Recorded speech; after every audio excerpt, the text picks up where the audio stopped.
It's equally valuable. Yes.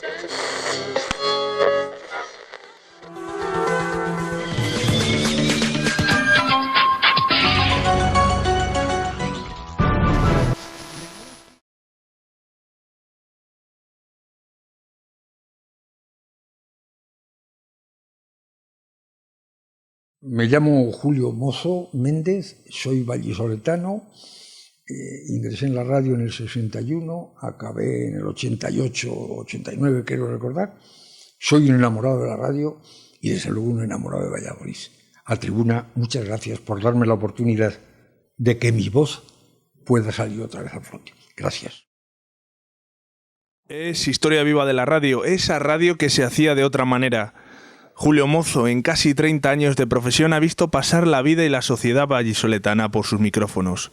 Una radio inicial a modo de laboratorio donde todo estaba por hacer, que fue derivando en lo que hoy entendemos como este medio, y que el propio Julio Mozo define como un periódico en las ondas.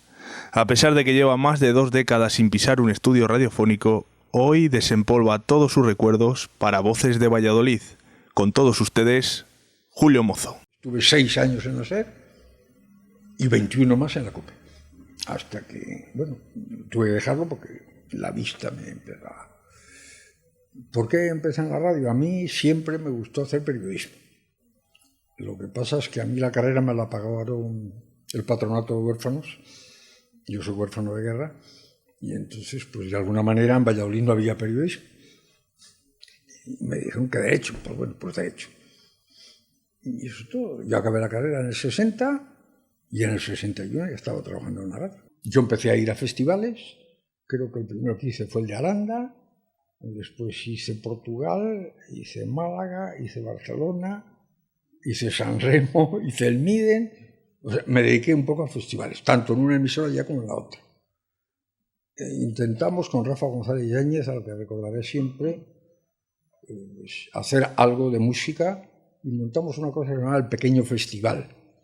En Carrión todos los domingos había un festejo y montamos eso, pues, donde salieron los mismos, por ejemplo, Astron, bueno, poco a poco. De ahí nació la idea de echar una mano a Asprona. Y entonces nacieron los festivales de Asprona. Te cuento como gente que estuvo, pues Los Relámpagos en concierto, era la primera vez que se hacía en España. Estuvo Luis Aguilé, estuvo Nino Bravo. Todos estos vinieron a colaborar con nosotros, los mismos, Lorenzo Valverde, en fin. Bueno, yo creo que aquello fue un buen éxito. Yo empecé a ir, como te decía, a San Remo, y en San Remo pues tuve la oportunidad de conocer a mucha gente importante, pues desde Wilson Pickett, a Bobby Gentry, pasando por Dionne Warwick, y sobre todo el recuerdo más importante, con independencia de los italianos, claro, Luis Sastre. Creo que fui el primer periodista español que tuvo la oportunidad de hablar con él. Me resultó un señor simpaticísimo, mucho más de lo que yo creía, y me sirvió de intérprete otra mujer a la que pocos recuerdan, pero que tiene la primera versión norteamericana de Angelitos Negros, Irta Kitt. Hablaba un castellano, vaya, fue muy intérprete y además mi amiga.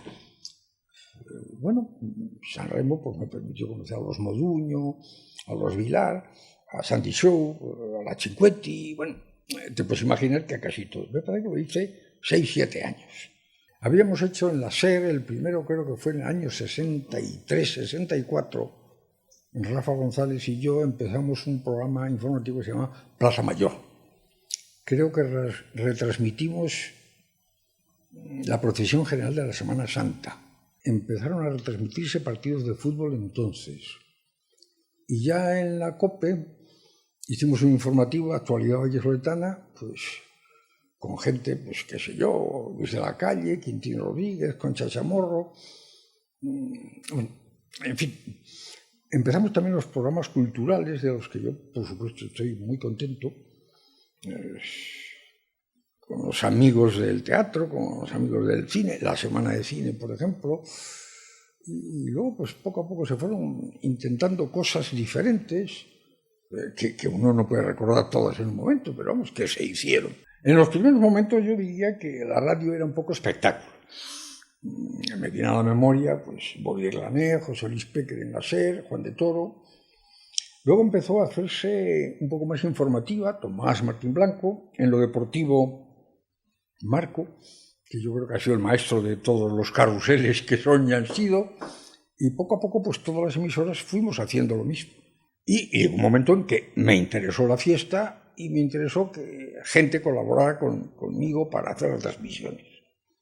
Bueno, pues te puedo hablar de Cáceres, por ejemplo, que vino en una ocasión, de Rafael, el representante de Espartaco, que hicieron conmigo la feria, Víctor Méndez, el portugués, que hizo alguna otra, uno de los rejoneadores, no me acuerdo exactamente quién, que también estaba en el burladero y me echó una mano.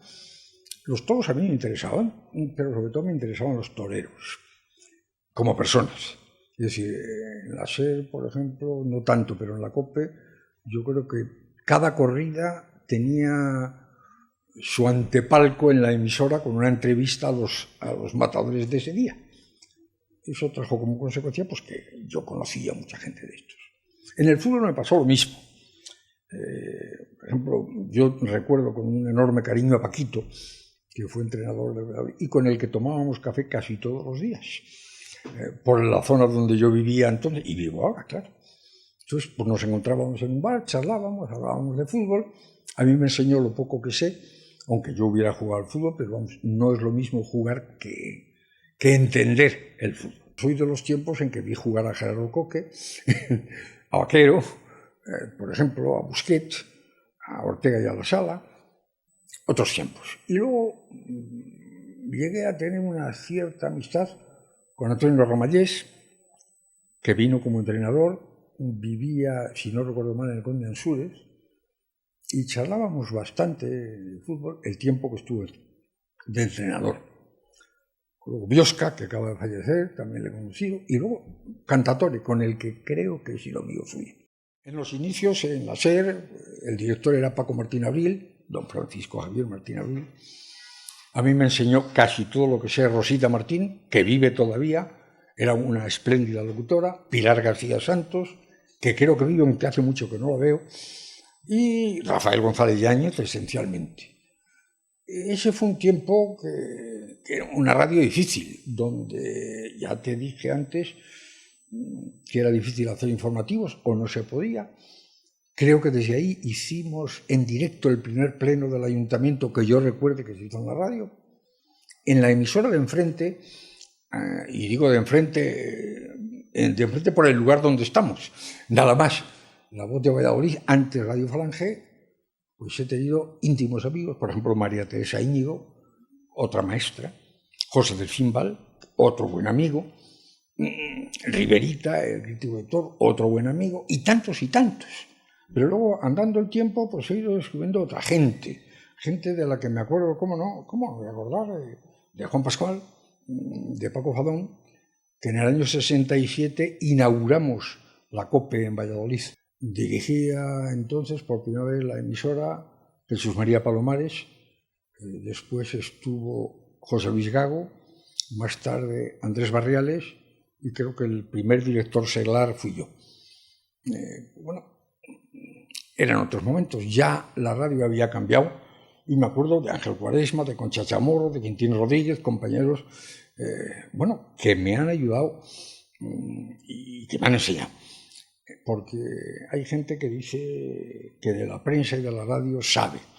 Yo creo que aprendes todos los días. Yo estuve en Málaga, duré muy poquito. No sé, para empezar, yo ya tenía 2 hijas entonces y mi mujer estaba esperando a la tercera y no era cuestión de estar fuera de la familia. Y nos vinimos para acá. Y me ofrecieron ir a Santander, creo recordar. El obispo de Orense me invitó a dirigir su emisora. En Madrid tuve oportunidad. Madrid, no sé, me da mucho miedo. Me da mucho miedo. He hecho, ya digo, cosas, sí, he hecho para la cadena, pero desde aquí. A lo mejor es que soy demasiado vallisolta. Dirigir a los que han sido tus compañeros hasta el día antes, y siguen siendo tus compañeros, es muy complicado. porque a veces tienes que tomar decisiones que no te gustan del todo. Quien te manda, manda, y te dice lo que hay que hacer, y a ti a lo mejor no te parece eso, pero hay que hacerlo. Complicado. A mí me resultó muy difícil. Te aseguro que los 8 años, más o menos, que yo estuve director, perdí muchas horas de sueño, muchas. Si en la primera parte del tiempo que yo te digo de la radio en la SER, la tarde las ocupaban las novelas, Amarrosa y compañía, que venían en unas cintas abiertas, de media hora de duración, y podía haber 5 o 6 en toda la tarde, con patrocinios curiosos. Eso, Clarita Echevarría, otra de las locutoras, también veterana, que hizo conmigo, me ayudó en los primeros pasos, se leía todos los guiones de las novelas, a mí me horrorizaba aquello, pero aquello tenía audiencia. Poco a poco aquello cambió, claro está. Luego, pues yo quería que las novelas en la radio, ten en cuenta que la SER tenía entonces un cuadro de actores que estaba pues desde Pedro Pablo Ayuso, pues qué sé yo, realmente espléndidos todos ellos. Bueno, una compañera nuestra, anterior a mí, Lola Herrera, que también estuvo en la SER, se marchó al cuadro de actores de Radio Madrid. Lola luego, me acuerdo de en uno de esos festivales que yo te decía de Carrión, apareció y nos cantó una canción, cosa que yo no sabía. Un bolero que se llama I. Cantaba muy bien, esa la cantaba muy bien. Yo oigo radio todos los días del año, como mínimo 1 hora o 2. Recorro el dial en todos los sentidos y la radio ha cambiado mucho. Primero, creo que hay enormes profesionales en el medio, pero profesionales que se han dedicado a la radio. Yo que hice algo de prensa, creo que la radio es otro mundo aparte y es otra manera de entender la información. Creo que hay informadores de radio espléndidos. Algunos, si quieres, voluminosos en tiempo, otros serios en su quehacer, algunos leñeros, que decís en el término, otros más suaves. Hay grandes profesionales. Hoy yo creo que la radio es un periódico en las ondas. No he vuelto a pisar una emisora de radio desde que me fui. Me reconcome el tema. ¿Cómo te diría yo? 27 años metido en ese mundo trae como consecuencia, no sé si es un proceso de envidia, llámalo como quieras, sobre todo de recuerdos, que se te amontona.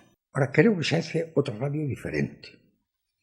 Esa radio en la que tenías que llevar la grabación que habías hecho en el ayuntamiento o al personaje de turno y en un magnetófono chiquitito, te la tenía que pasar el control a cinta, luego había que hacer el corte, preparar el tiempo justo para que te entrara en el informativo. Todo eso ahora se solventa con una tecla.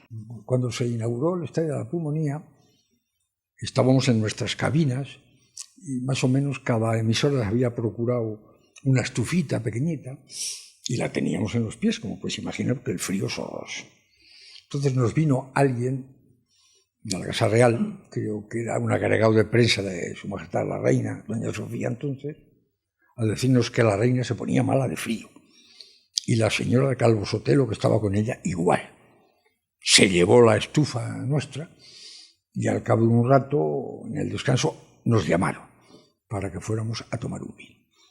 Y la reina se deshizo en elogios y desde entonces pues yo creo que he tenido otras 2 o 3 oportunidades de hablar con ella. Jesús María Palomares, que entonces era secretario de la universidad, me vio con los auriculares con radio puestos en la entrada del Paraninfo.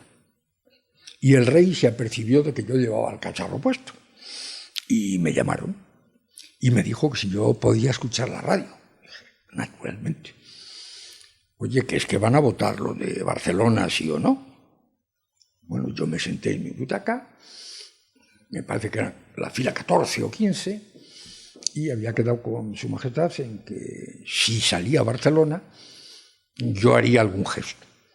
Y cuando oí al señor Samarán aquello de Barcelona, levanté la mano y a la salida el rey, además de darme las gracias, me dijo, ahora me pedirás algo. Hombre, pues me gustaría hablar con la reina.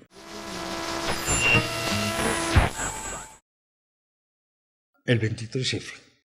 todo el mundo! Posiblemente lo que continuó el 23F en la ciudad. Hubo un susto generalizado y hubo que ver a muchísima gente, hablar con mucha gente, sin saber exactamente lo que había pasado del todo. La oportunidad, yo conseguí hablar, creo que con María Teresa Revilla, Luis Miguel Enciso, que entonces eran senadores, y coincidieron que estaban en el Congreso. Y desde el Congreso, cosa rara, en directo pudimos salir. Posiblemente una con Betty Misiego. Yo estaba presentando a Betty Misiego, que tenía un escote bastante pronunciado, y yo vi que tenía algo raro. Betty Misiego suele llevar una escoba metida ahí, en homenaje a Fray Escoba. Yo no sabía qué decir, ni sabía qué hacer, hasta que ella sacó la escoba. Te puedes imaginar, no sé, el momento es de llamarte poderosamente la atención. Claro. Y a mí me hubiera gustado estar en Bruselas el día que definitivamente se admitió a España como europea. Antes éramos de tercera división, valga la expresión. Ese día me hubiera parecido solemnísimo y para tener el micrófono puesto. Capacidad de expresar el momento que se vive.